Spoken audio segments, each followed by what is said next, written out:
Everyone thought the autistic boy was just doodling in court, but his drawing revealed a truth no one saw coming. When his single mother was falsely accused of theft, her 7-year-old son, who barely spoke, stood up, with nothing but crayons and courage. What he exposed didn't just shake the courtroom, it tore open a hidden web of corruption and changed the justice system forever. It was one of those foggy fall mornings in Seattle when everything seemed a little slower, a little heavier. Gray skies pressed down on the city, casting long shadows over its narrow downtown streets. Outside King County Courthouse, reporters with cameras and notepads lined up along the steps. They weren't there for some high-profile celebrity trial or a politician's scandal. They were there for Samantha Reed, a 33-year-old white single mother of one.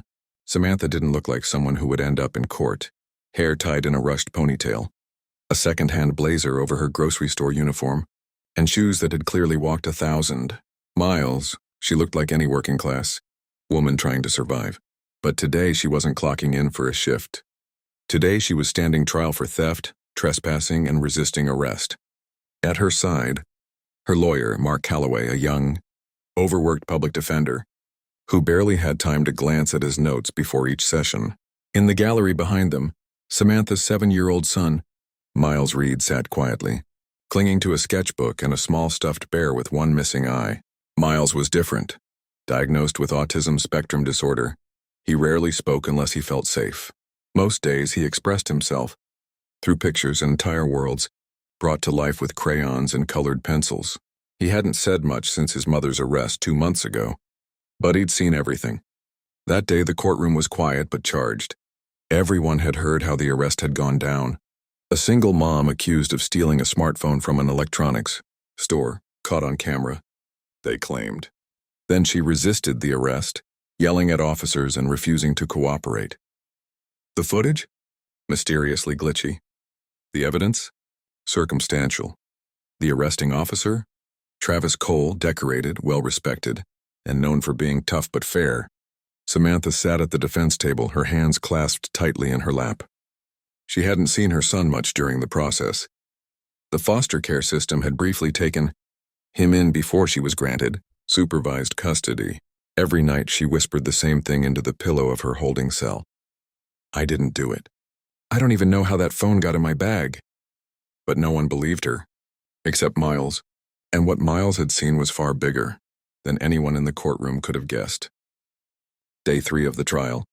By now the courtroom had settled into a strange rhythm, a frustrating, almost theatrical display of the same evidence.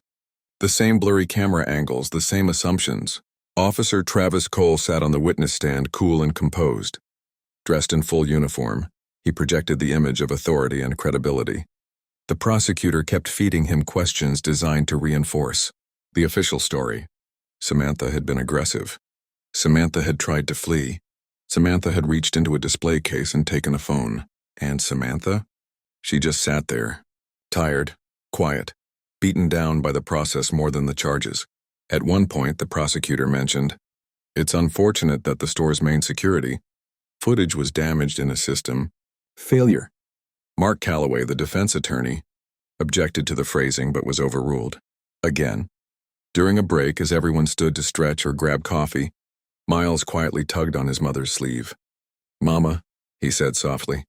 Samantha turned around, her eyes wide. It was the first word she'd heard him say in days. He didn't say anything else, just reached into his backpack, pulled out his sketchbook and held up a crayon drawing. It was detailed, more detailed than anyone expected from a 7-year-old. The page showed the electronics store drawn with surprising accuracy, a man in a green jacket standing by the display case, Samantha, her back turned, talking to a cashier, Officer Cole already inside the store looking at the security monitor, and finally, a panel showing a hand slipping something into Samantha's purse, all while a small boy hid behind a rack of headphones. Mark stared at the page. He asked cautiously, "Miles, did you draw this from memory?" Miles nodded slowly, then whispered, "He did it. The man in green. He put the phone in Mommy's bag."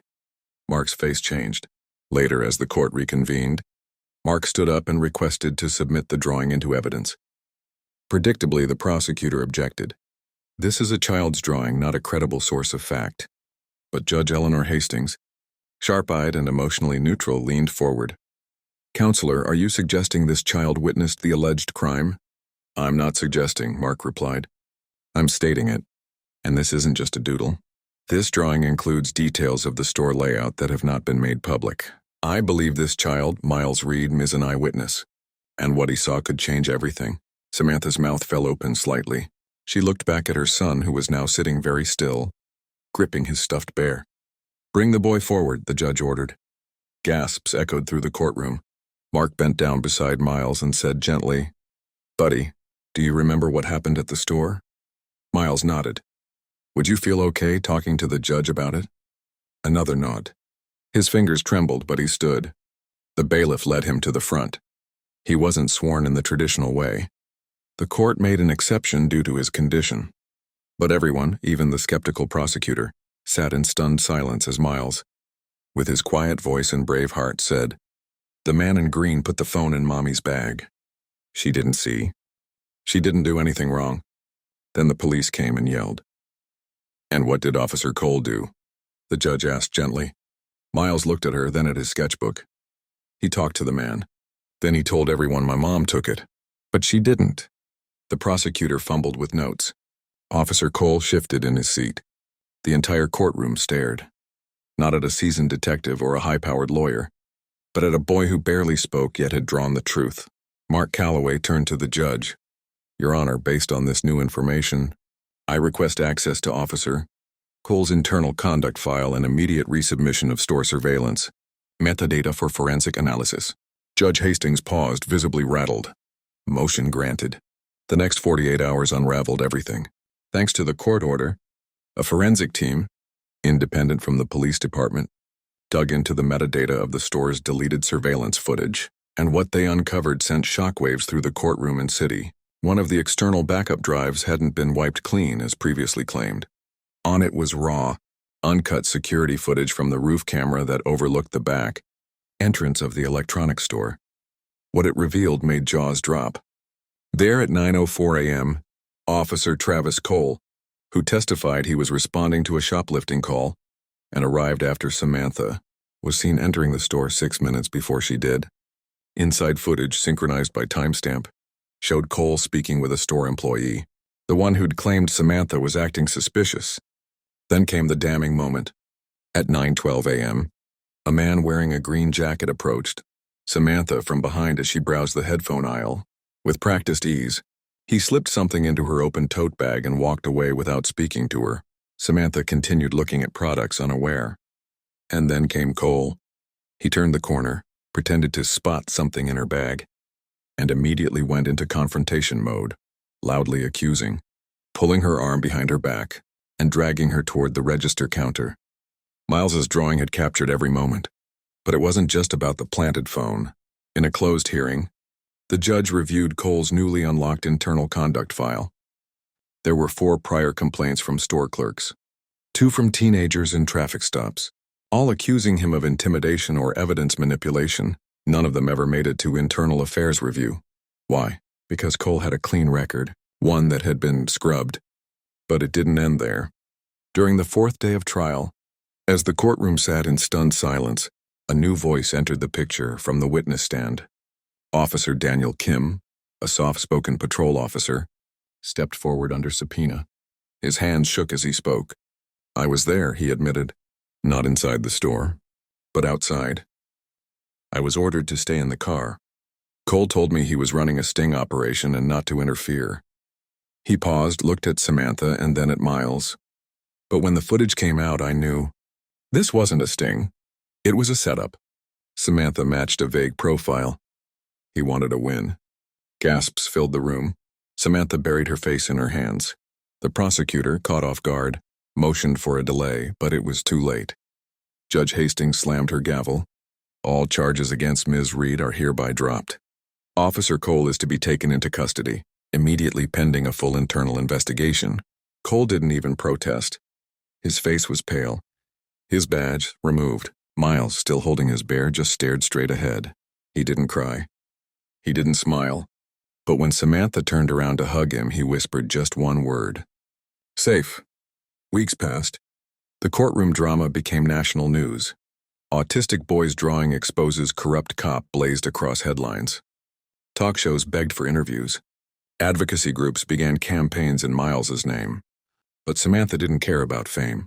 All she cared about was holding her son tight and never letting go again. After the trial, Officer Travis Cole was officially charged with evidence tampering, false arrest, and conspiracy to frame a civilian.